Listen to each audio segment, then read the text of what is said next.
Many of us here in this room tonight have probably been embarrassed at one point or another by our parents, right?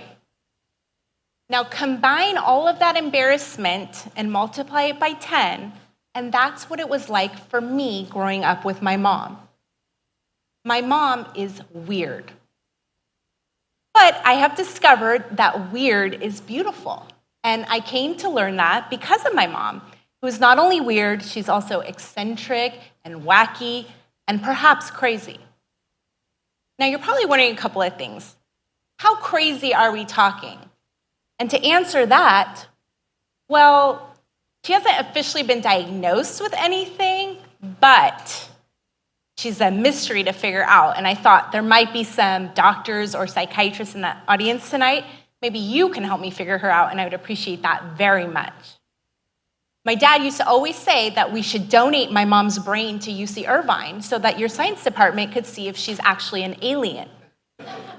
They've now been divorced for 30 years, and he missed out on the chance to see that weird is beautiful. And you're also probably wondering, what kind of person would get up here on stage and call her mom all of these names out loud? And to answer that, well, names like weird, crazy, eccentric, wacky, these are all words that my mom proudly uses to describe herself. So I assure you she is not offended.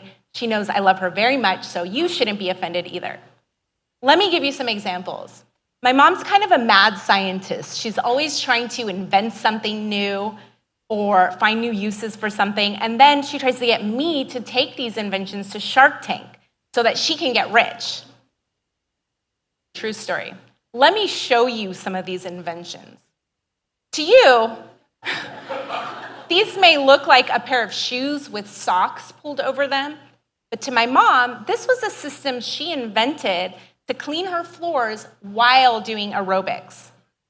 To you, these may look like some very dirty sheets hanging up outside.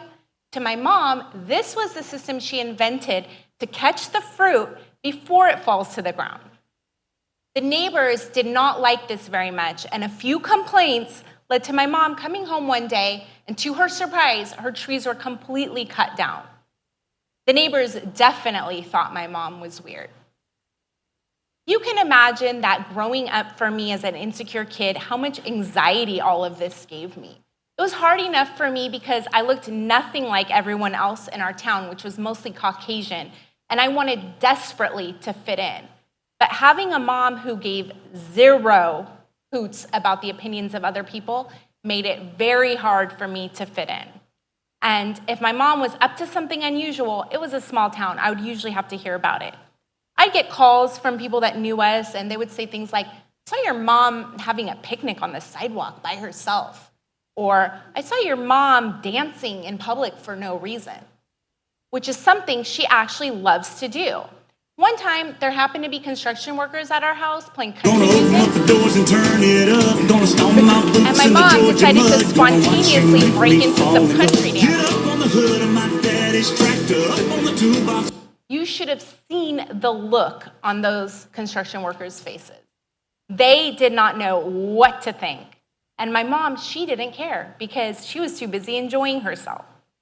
So you can imagine how I was always embarrassed or ashamed and having anxiety. And don't get me started on the anxiety I would get when it was time for a new boyfriend and I to introduce our families to each other. That was the stuff of nightmares. But over the years, there were some well-meaning adults, and they would try to comfort me. You know, I had a neighbor, she would tell me, "Oh, don't worry about your mom. She's just from the old country. That's just how they act over there. That's her culture." And I would say, "No, that's not her culture. My mom is from Iran, where women are covered from head to toe. They do not feel liberated enough to dance in the street or nap in public," which is another one of my mom's favorite things to do. Okay, so no, that is not her culture, believe me. And then on 2 separate occasions, 2 totally different neighbors sat me down and said something like this: "Avijah, your mom is getting old, and we think she might be entering into the Alzheimer's phase of life. And I just wanted you to be aware so that maybe you can get her some help. Some of the other neighbors said that they saw her eating fruits from other people's trees. So we think she might be confused and you might want to consider getting her help. And my response to this was, first of all, my mom is as sharp as a tack. She's been doing this kind of thing for at least 30 years. So no, this is not some new phase of brain decline. In fact, the day that my mom stops doing stuff like that, that might be the day that I'd be afraid she has Alzheimer's. And second of all, maybe you all shouldn't have had her trees cut down if you don't want her eating from other people's trees, right? To the neighbors, my mom was different, and that was alarming for them. But where did we get all of this pressure to act normal all the time? Why do we feel more comfortable when we can put others inside of a box of normal, acceptable behavior? And why do we put ourselves inside of that box too? My mom was a professional ballet dancer in the National Ballet of Iran during the time of the Shah. Then the Islamic Revolution happened and it became illegal for women to dance. She had to abandon her life and her career and escape Iran and fled here to the United States because she broke free of the box imposed on her by the Islamic regime. And then here in America, others, including her own daughter, tried to put her inside another box of normal, acceptable behavior. Well, what if we can approach people who are different and weird with generosity and acceptance? Maybe if it's your instinct to call the cops if you see an old lady eating fruits from your trees, if you have extra fruits to spare, why not bring her a basket and say bon appetit? You might find that if you spent 10 minutes with that person that you think is weird, that they're actually interesting, and that a lot of eccentricity has a brilliant side to it. My mom was considered a disciplined and accomplished artist in her field of ballet, and her craziness might have had something to do with it. It's common knowledge that throughout history there are many examples of eccentric creatives. The list is long. It includes Tesla and Van Gogh and Beethoven. And I'm not saying my mom is a creative genius like them. She might say that, but that's not what I'm saying. I'm saying I've done some research and I found that creative people actually tend to have certain personality traits. They're more open to new experiences. They tolerate more ambiguity.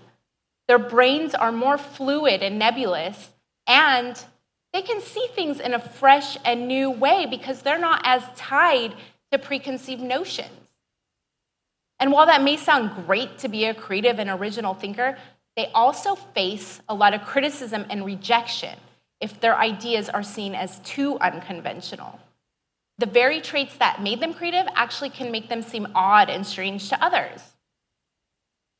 But what if we can encourage and embrace the weirdness in people? We seem to do this if the people are rich and famous celebrities, like the Steve Jobs and the Lady Gagas who are weird. Then we think their weirdness is brilliant. But what if we can do this earlier in life for the rest of us? What if we can feel vulnerable enough to be our true self and to pursue our interests no matter how out of the ordinary?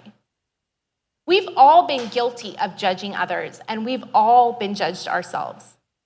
I know that I've been told to tone it down on many occasions by well-meaning friends if I was being too extra or dressed too flamboyant. And I've judged others as well. As you know, I've been my mom's harshest critic. Growing up with her, she was one of the most creative and unique women I had ever met. And instead of learning something from her ability to be fearless and to be herself no matter what anyone said, I spent my life wishing she was somebody else. I used to ask myself all the time, why can't my mom be more like June Cleaver or Martha Stewart? Or why can't Kris Jenner be my mom? I would be so rich by now. But it took me up until I became a mother myself to appreciate my mom for who she is and to flip the script on that judgmental thinking. And now I say if she wants to go outside and have a picnic on the sidewalk, Do you, Mom, live your best life. If she wants to dance and that makes her feel more alive, who am I to say no? I encourage that. I wonder every day how our lives would be different if I had been her advocate all along instead of embarrassed. How would our relationship be different? And for you all, how would your lives be different? Your parents, your friends, your children, if we all embraced and encouraged the weird in each other. We are all capable of transcendent thoughts and creations, and maybe we're holding ourselves back and holding others back. And I wonder, as a society, how many opportunities are we missing by not embracing the weird and not encouraging people to pursue their interests no matter how unorthodox? I encourage all of you to not care so much what other people think, and to be yourself and express yourself how you want to, and to give other people the freedom to do the same thing. You never know. If you encourage people to pursue their interests, they might become the next trailblazer. They might discover something. Do I think that Mark Cuban from Shark Tank is going to give my mom millions of dollars for her inventions? No. But like I said, it doesn't hurt to tinker. You might discover something. Next time you're at the airport being charged to check a bag, don't you wish you had this coat my mom invented? She attached extra long pockets inside of her coat so that she can shove all of her belongings in there and she doesn't have to check a bag. And guess what? It works. Isn't that brilliant? I know there are many others like myself who would love to hear your stories about your unusual creations or your strange relatives. Find us and let's have this dialogue about how weird is beautiful. And finally, I'd like to end with a quote from Maya Angelou, because who can argue with her? If you're always trying to be normal, you will never know how amazing you can be. Thank you.